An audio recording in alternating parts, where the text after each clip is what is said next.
disse, sejam todos bem-vindos, né? E como a gente já repetiu ontem, vamos repetindo novamente hoje, né? Uma noite fria, chuvosa, cheia de barro. Agora há pouco ainda tocava uma música aqui da água, e nós já estamos assim, meio cheio de água, né? Mas mesmo assim a dificuldade é tanta, mas deixa, né, um momento da nossa vida, deixa um pouco das nossas preocupações de lado, para que a gente venha participar da nossa casa espírita, né? Então, o Márcio falou em palestra, né? Ninguém é palestrante. A gente vai expor alguns pensamentos da doutrina espírita, né? E como eu sempre digo, vamos aprender junto com vocês, né? Então, hoje nós vamos falar um pouco sobre o perispírito, né? Perispírito é a fonte da onde a gente procurou, né, informações com relação ao perispírito, é de Jacó de Mello, Manual do Passista, do qual o senhor Jacó de Mello faz parte da Federação Espírita do Rio Grande do Norte, né? Então ele sim, um grande palestrante que dá palestra no Brasil inteiro, né? E a gente, né, montou essa exposição com relação ao vasto conhecimento que ele tem, né? Então, primeiramente nós vamos mostrar um conceito, né, do que é o perispírito, né? O perispírito, ele vem da palavra peri, que quer dizer em torno. Espíritus, espírito, ou seja, em torno do espírito, né? Que é o envoltório sutil e perene do espírito que possibilita a interação com os meios espiritual e físico, né? Ou seja, é a comunicação do nosso corpo físico com o plano espiritual, seja através do nosso espírito, ou seja através de espíritos de outros irmãos nossos desencarnados que às vezes vêm passar alguma mensagem, né, para os nossos médiuns.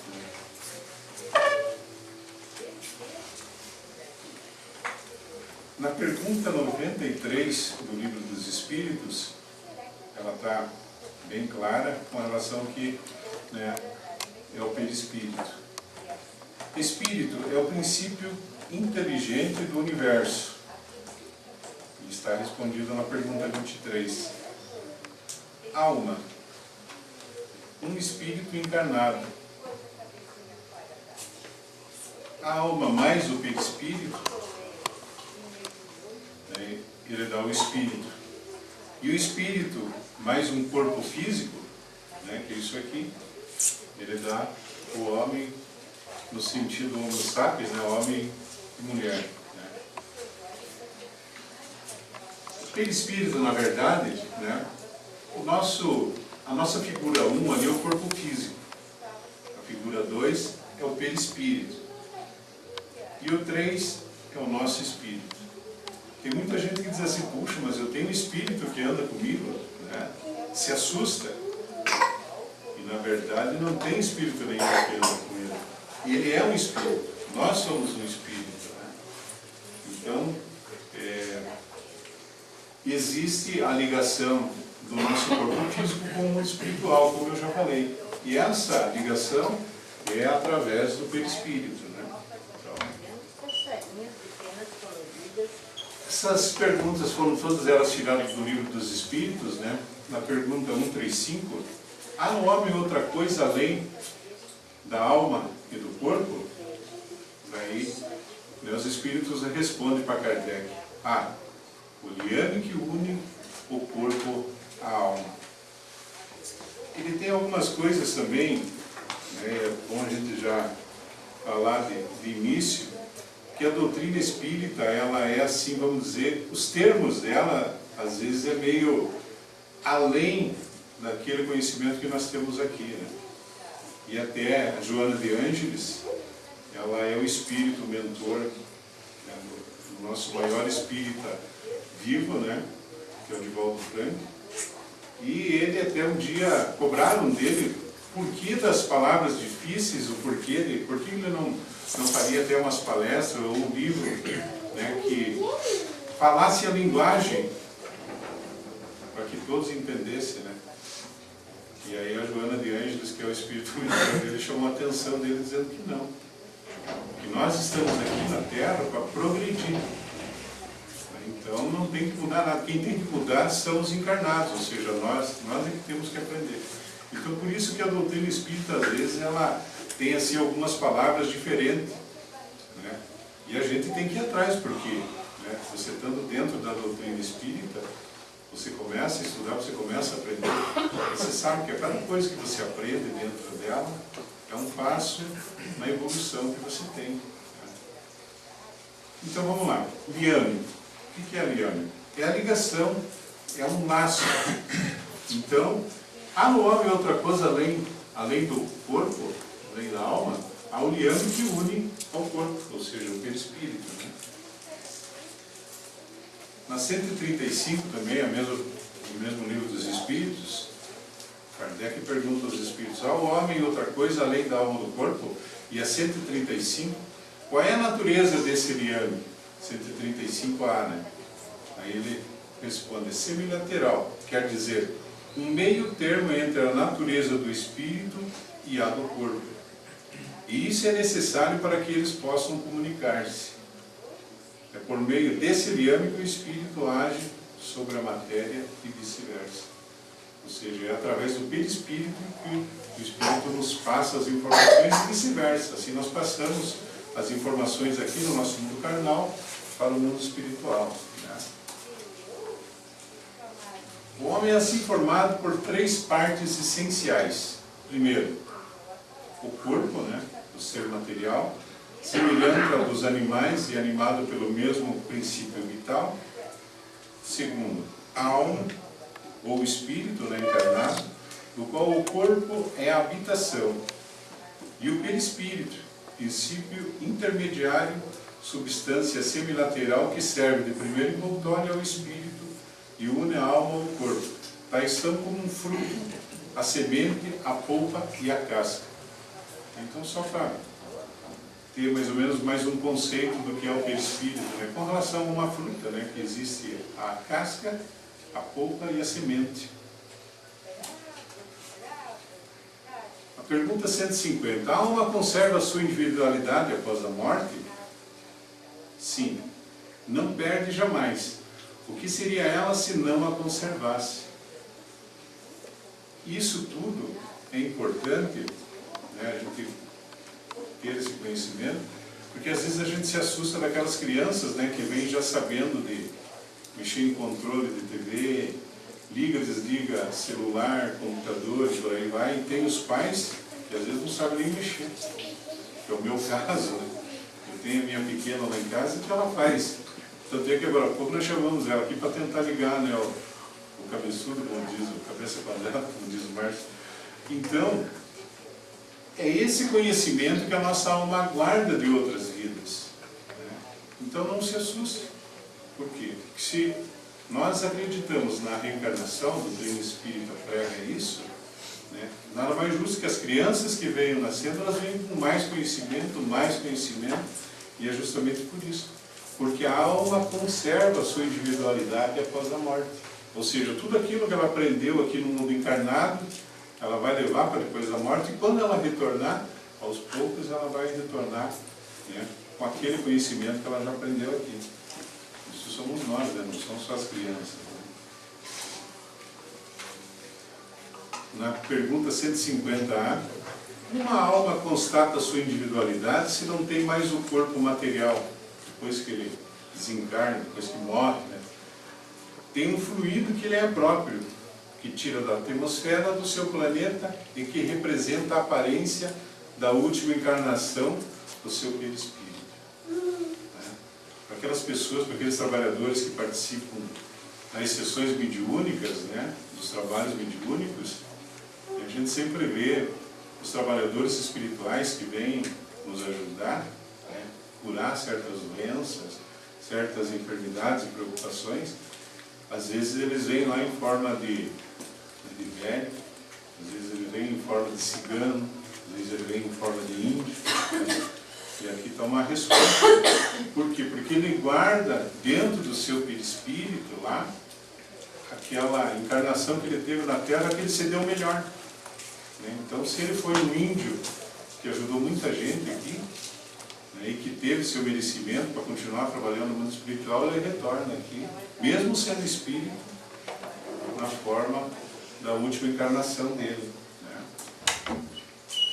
A pergunta 186.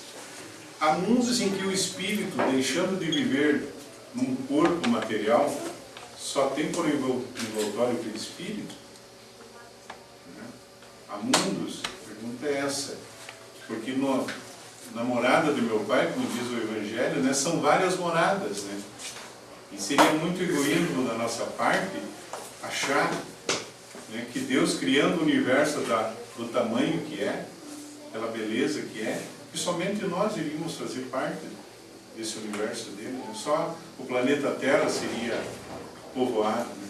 Nós temos que acreditar que outros mundos também são encarnados e outros mundos, né, vamos dizer, superiores ao planeta Terra. Então a pergunta é assim, a 186. Há mundos em que o espírito, deixando de viver, né, um corpo material, só tem por envoltório o perispírito? Sim. E se esse envoltório torna-se de tal maneira etéreo, que para vós é como se não existisse, eis então o estado dos espíritos puros. Tá? Cada evolução que ele vem, a cada encarnação que aquele corpo material vem, ele vai aprendendo. E nesse aprendizado dele, ele vai evoluindo, ele vai crescendo, a tal ponto que ele vai chegar a ser um espírito puro. O impuro também, né? Aí depende do livre-arbítrio de cada um. Mas ao ponto que ele chega lá, vamos dizer, sendo espírito puro, ele não precisa mais do corpo. Aí ele só vai vagar. Bom, as funções do perispírito, né? A função principal é de contenção. O perispírito conterá no sentido de delimitar e dar contornos e aparência ao espírito, dando-lhe forma à nossa percepção.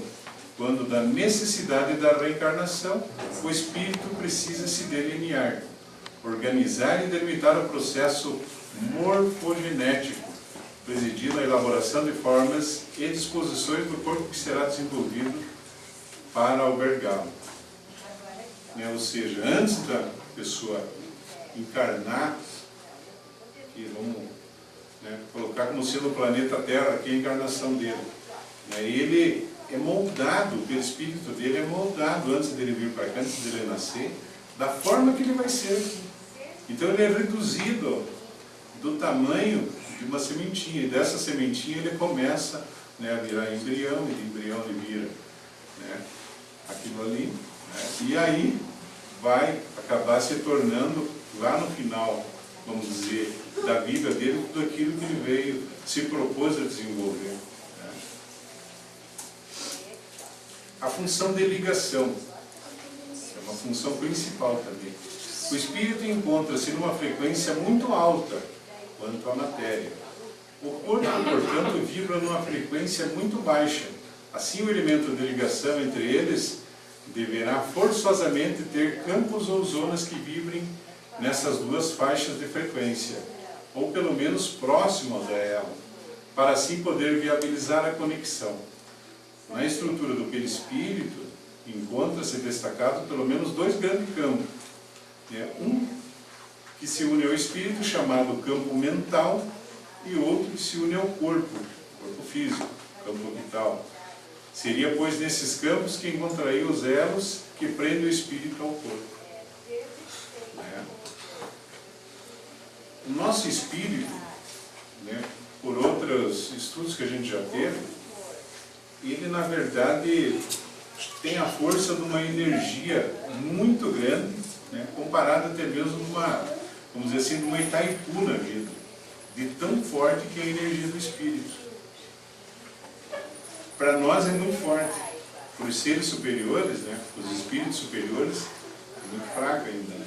Mas para nós é muito forte, por isso precisa ter o perispírito, que é aquelas figuras que foi mostrada, um a 2 e a 3, né? A 2, ela tem que ter essa ligação com o Espírito. Por quê? Porque ele sendo tão forte, essa energia do Espírito, que se ele vier em contato com o nosso corpo físico, né, às vezes poderia até explodir o nosso corpo. Por isso que a gente sempre diz que pensamento é tudo. Nós somos energia, né? E temos que estar sempre com um pensamento positivo. Porque essa energia que faz parte do nosso espírito é nossa. E está ligada através do perispírito. Então, quer dizer, você pensando positivo, você fazendo com que as coisas boas reajam com o universo que nós temos, com certeza essa energia vai ser benéfica para você. Pena que ainda a gente não consegue dominar essa energia. Mas nem a gente sempre diz, nós estamos aqui na Terra para aprender. E a cada dia que passa a gente vai aprendendo um pouco mais.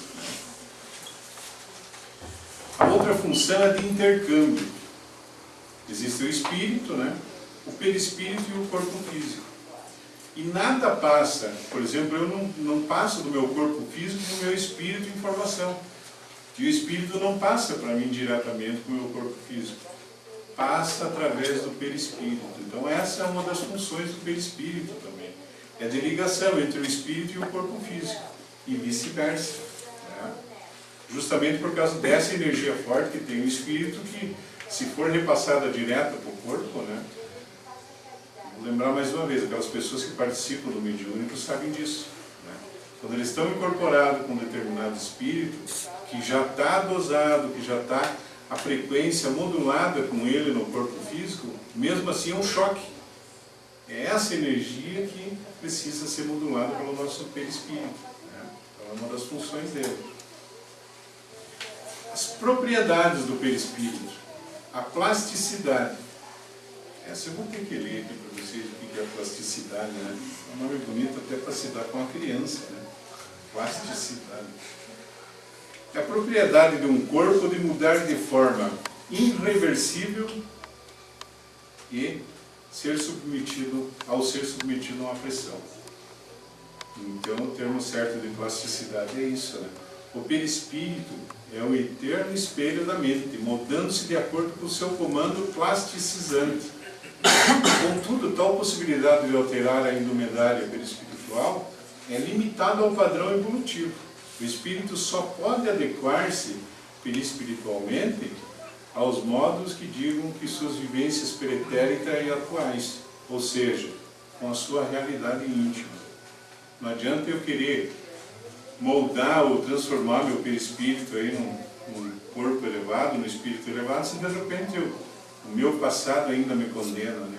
Eu ainda não resgatei tudo aquilo que deveria resgatar, ou não aceito as imposições que a vida me coloca para que eu possa evoluir, né?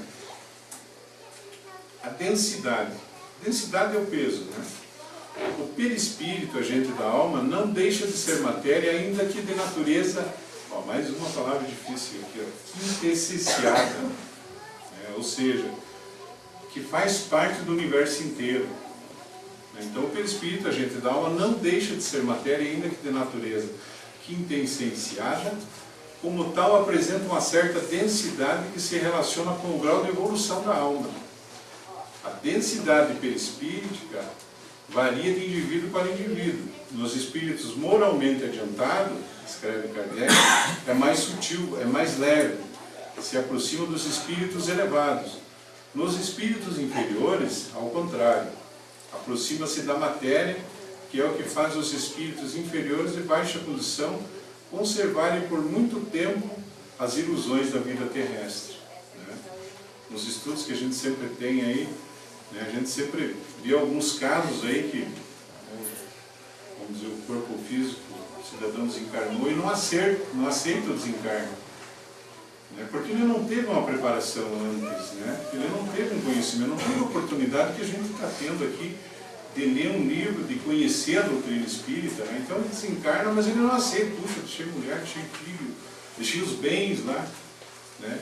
Então, como diz aqui, ó, ele conserva por muito tempo as alusões da vida terrestre, se ele é muito pregado à matéria.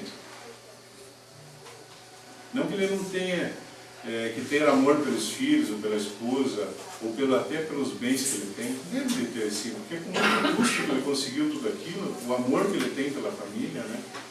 Mas ele não deve levar em consideração, muita consideração isso, porque a vida dele é a vida futura, é aquilo que nós estávamos estudando ontem no Evangelho, né? A vida que Jesus Cristo veio colocar aqui no mundo, a primeira coisa que ele disse é que o meu reino não é desse mundo, quando Pilatos interrogou ele lá, né? O mundo dele, o reino dele é em outro mundo. E é isso que nós temos que ter em mente. Claro, devemos amar intensamente a nossa família, nossos irmãos, amigos. Devemos viver no mundo, mas não ser do mundo. Não se apegar aos bens materiais que nós temos aqui. Isso tudo vai ficar. Né? Mais uma palavra difícil. Ponderabilidade. Pesar, calcular, ajuizar, dar valor. Então, a formação de matéria sutil, que tem essenciado ao corpo espiritual em si, não apresentaria um peso possível de ser detectado por meio de qualquer instrumentação até agora conhecida. Assim, sob o aspecto físico, seria praticamente imponderável, ou seja, impesável, que não se pode ponderar, sem peso. Não obstante, na dimensão espiritual, cada organização perispírita tem o seu peso específico, que varia de acordo com a densidade ditada, sobretudo como visto pelo estado de moralidade do espírito. Nossa posição mental, afirma André Luiz, determina o peso específico do nosso envoltório espiritual e, consequentemente, o habitat que lhe compete. Mero problema de padrão vibratório entre a terra e o céu, de Francisco Cândido Xavier, no capítulo 20. O perispírito, de qualquer forma, sendo matéria ainda que tenue, submete-se aos princípios gravitacionais imperantes no meio em que se situa no qual se nutre.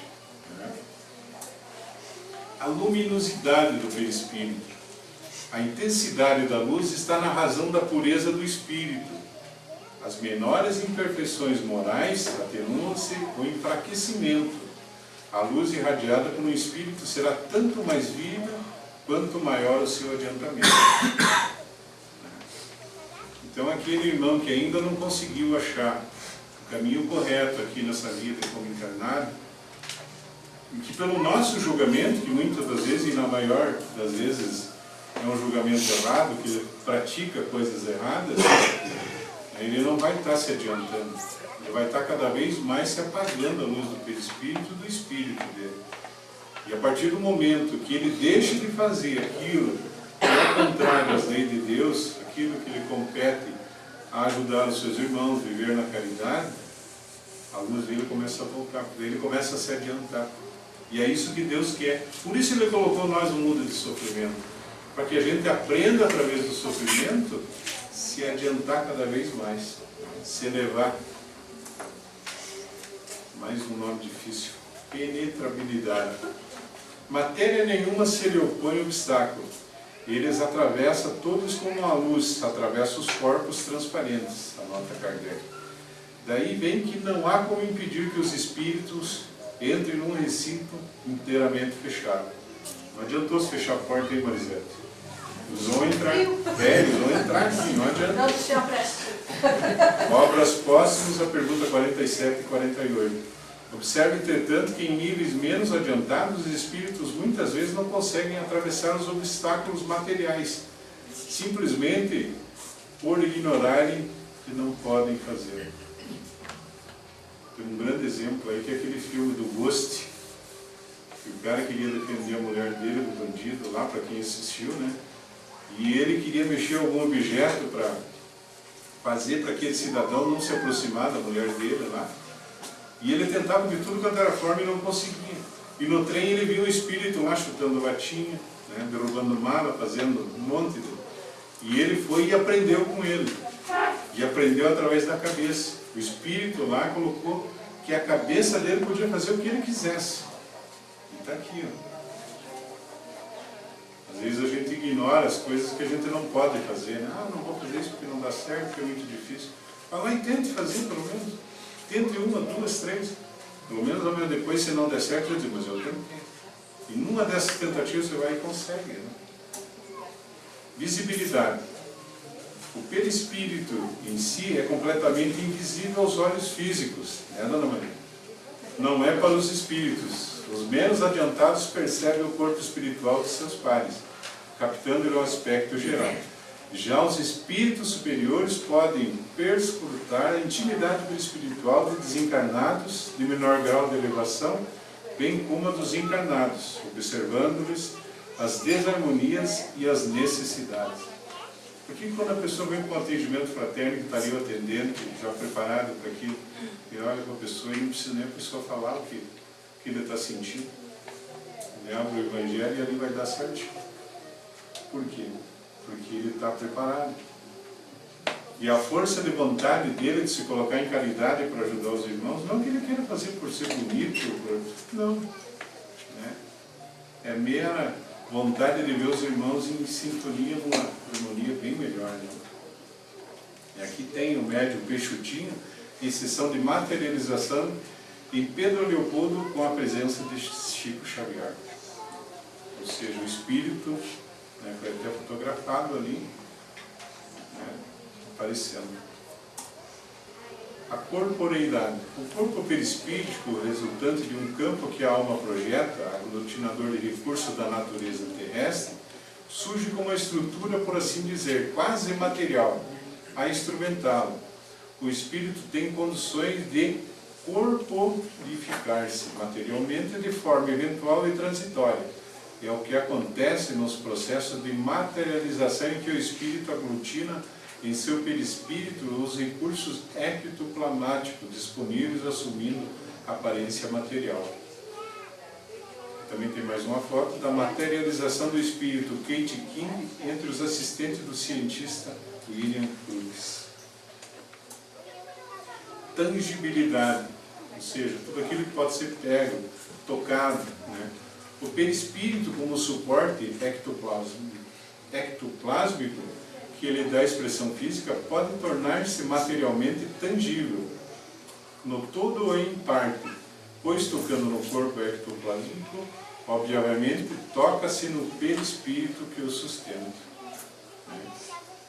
Isso é força de vontade, é acreditar que você pode tocar aquele espírito que está ali, através do seu perispírito. E aqui tem mais uma foto, o espírito de Kate King, materializado, cumprimenta um dos assistentes do cientista William Crookes. Acreditem.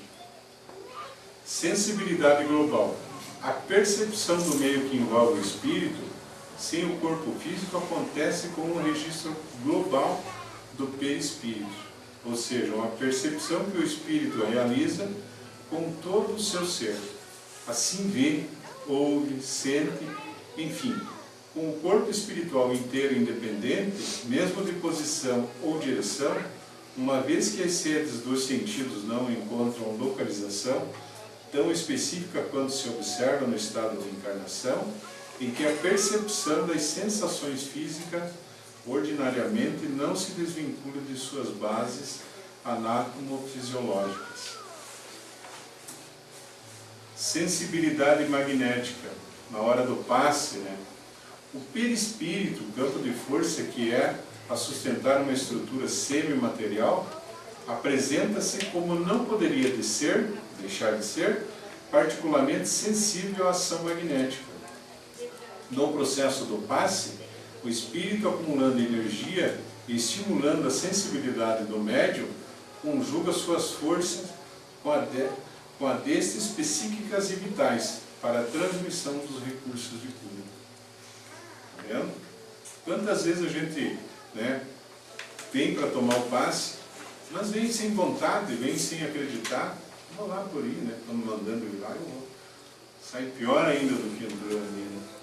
Mas aí na segunda vez ele vem, não, eu vou lá porque eu preciso me curar, eu preciso melhorar, minha família está me cobrando, eu vou lá.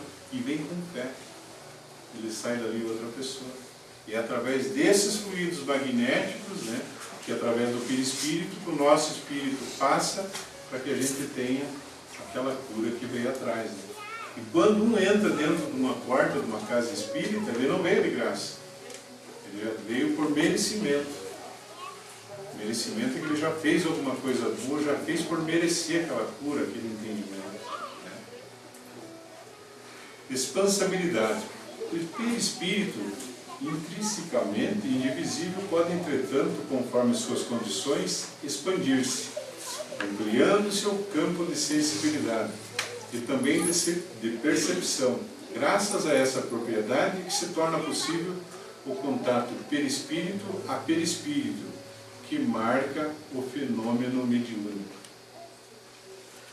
E aqui dá para vocês verem pela figura ali, né? Do lado do corpo físico existe o espírito, perispírito, corpo físico, né? E o médium.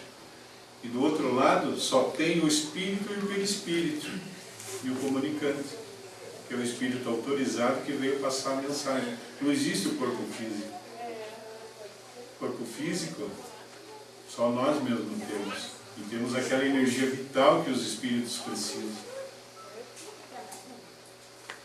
Bicorporeidade, o termo criado por Kardec que se relaciona ao fenômeno de desdobramento. Embora de certa forma a expressão mais adiantada da expansabilidade, define-se particularmente como notável faculdade do perispírito que possibilita em condições especiais o seu desdobramento, fazer-se em dois, ou seja, deixar o corpo físico e passar com o corpo espiritual, o perispírito. Unicidade. A estrutura perispíritica, como reflexo da alma, é único como está. Não há perispíritos iguais, como a rigor, e não existem almas idênticas. Muitos dizem por aí, minha alma gêmea, não achei ainda. Isso é mentira, só tem uma, é só você. A tua alma gêmea é aquela que te aceita do jeito que você é. Né? É aquela que concorda com os defeitos que você tem, é aquela que vai tentar consertar, né, os problemas que você tem, é aquela que está do teu lado. Então não adianta você dizer, não, eu não achei ainda minha alma gêmea. Não existe, não vai ter, é uma só. Mutabilidade. O perispírito, no decorrer do processo evolutivo, se não é suscetível de modificar-se no que se refere à substância, o é com relação à estrutura e forma. Sabe-se que por meio da ação plasticizante, pode o espírito mudar, por exemplo, seu aspecto. Porém, tal fenômeno envolve apenas modificação transitória e superficial, sustentada transitoriamente pela mente. Ensina Kardec que o envoltório perispíritico de um espírito se modifica com o progresso moral, que esse realiza em cada encarnação. Aí, capítulo 14. Isso é importante repassar, né, porque nos estudos que a gente tem aí dos mediúnicos, do livro dos espíritos, né, de vez em quando a gente se depara lá com um cidadão que pecou muito, vamos dizer assim, pecado, mas que não evoluiu muito numa vida passada, mas que ele quer retornar para resgatar tudo aquilo que ele fez de errado, né? E Deus, o nosso Pai, ele dá chance para todo mundo. Independente do crime que tenha cometido, todos somos irmãos. E Ele quer que aqui nessa vida a gente cada vez progrida mais. Então o que acontece? Quando ele é colocado para uma nova reencarnação, ele vamos dizer assim, é reduzido tanto o corpo pelo espírito dele, para que ele, quando criança, para quando ele ainda esteja lá na barriga da mãe, ele não possa cometer nenhuma daquelas atrocidades que cometeu. Isso não julgado por nós, mas sim pelo Pai, por Deus, né? E aí, né, quando ele se reduz no envoltório dele, né, ele acaba vendo que na vida não é aquilo que ele pensava, que o futuro dele pode ser bem pior naquilo que ele estava pregando numa vida passada. E aí ele começa a se melhorar. Então ele começa a ter novamente a forma perispírita do corpo espiritual. Mas, né, a gente sabe aí que existem irmãos ainda que não estão na forma física assim como nós estamos. Aquele que erra muito, aquele que peca muito, por culpa própria, né, às vezes ele não tem nem forma, tem forma de ovo, forma de animal, anda rastejando, né? Então, capacidade refletora. O perispírito, nas palavras de André Luiz, é suscetível de refletir, em virtude dos tecidos rarefeitos e forma de pensamentos, e também nas dimensões físicas, incluindo na fisiologia dos centros vitais. Odor. O perispírito, a refletir-se na aura, caracteriza-se também por odor particular, facilmente perceptível pelos espíritos. Nós ainda não conseguimos sentir esse odor, né? Temperatura. Essa aqui é uma coisa importante. Como no desenvolvimento da atividade mediúnica, certos médiuns registram, por exemplo, uma espécie de gélido, com a avizinhazação de alguma alma sofredora, ou, ao contrário, uma cálida sensação de bem-estar quando da aproximação de um espírito superior. É lícito cogitar da possibilidade de que o perispírito também mostre uma espécie de temperatura própria relacionada, naturalmente, com o grau de evolução do espírito. E aqueles calafrios que a gente sente, né?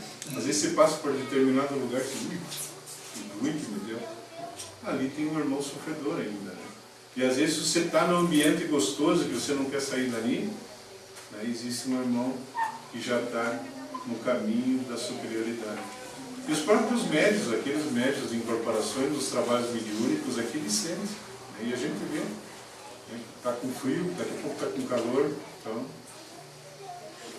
eu agradeço, né, a atenção de vocês. Eu sei que esse tema é complicado, as palavras aplicadas aqui não foi, que nem disse, por um grande conhecedor, né? Mas a gente tentou passar pelo menos alguma coisa a respeito do perispírito. Então agradeço a presença de vocês e muito obrigado.